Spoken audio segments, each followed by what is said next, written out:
Hi, I'm going to do my last video here for anyone who's playing the solo part for Arioso. So the orchestral accompaniment is pretty easy, and this really is intended to be a cello solo. But I'm going to, there also is a first violin part that you can try if you'd like. They're the same. They're the same. And if we do a recording of this, we'll see who gets to the point where they can actually play along with this solo part. Okay? So just like any other part, we always look, when you start a new piece, you always look at the time signature and the key signature. The time signature is 4, and it's a relatively slow piece. So you don't have to worry about some of these notes. You'll see triplets or there's some 16th notes in there, and it's not fast at all. And when I look at the key signature, there's 1 sharp in there, which is going to be an F sharp. There are a number of ties. I just want to call your attention. So like right at the beginning, you've got a half note and it's tied into an 8th note. Now, if you are practicing it and you're having difficulties counting, 2, 8, 2, 8. But that's really not the way it's supposed to be. It's really supposed to tie into, like if you tied your 2 shoelaces together, and 1 longer piece. So it's, or 1 longer beat. 1, 2, tie into the 8th note. 2, tie in.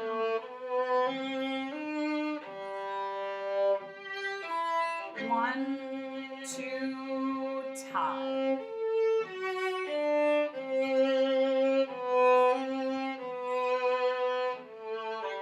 Tie right there. Okay, and you'll also notice, so the notes are slurred together. If it's difficult to do that many slurs because it's slow, practice it without them and we'll add them in. Okay, I'm going to start at 6. Here we go. G. 1, 2, tie in. Tie in.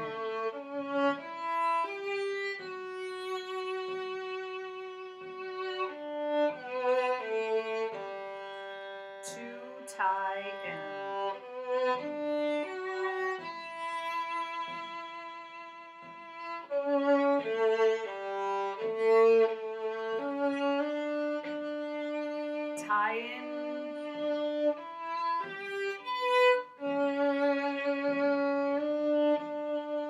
2.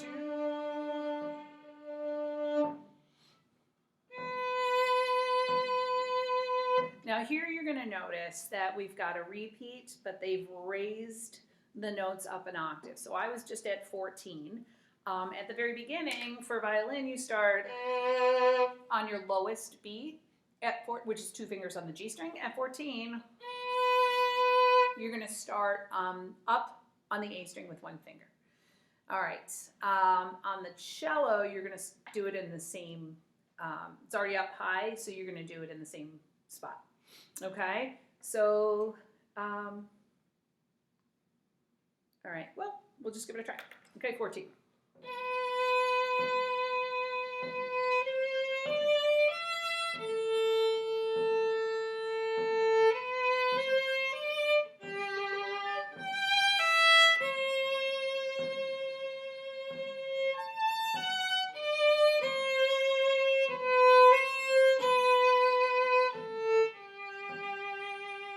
19.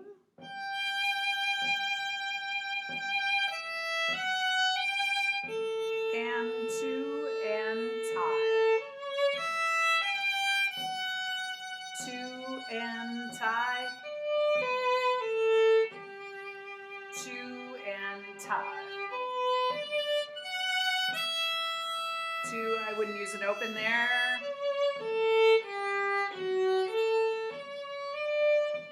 And 2 and tie.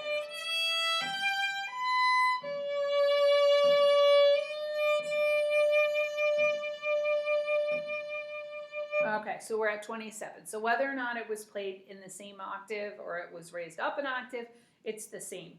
All right, at 27, you're going to start adding in some accidentals. So right at 27, even though we have a sharp in the key signature, 27 is marked F natural. So violins, you're up on the E string, you've got to have a low 1, and cellos, you're just way up. All right, so here we go, 27. 2 and tie, G sharp, 2 and tie.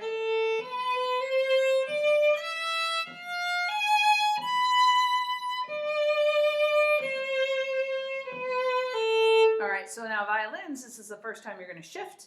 You're in third position, third finger, 2 tie, 2 and tie.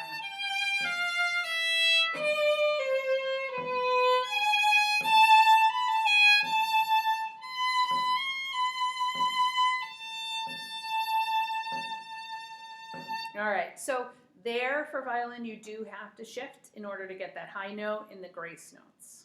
All right, 35.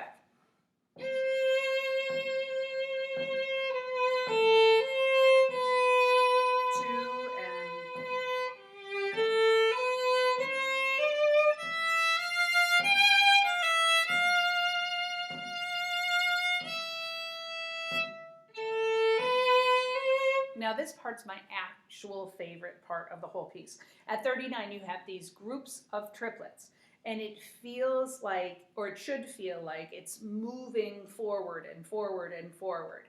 All right? So you'll notice if you look at the crescendo mark, it's getting bigger and bigger and bigger. So.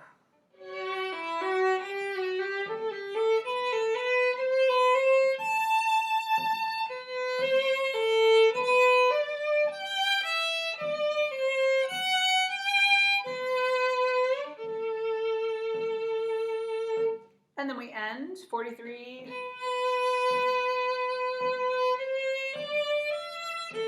Which is like the beginning for the cellos, and it's like the higher section 14 for the violins. Okay.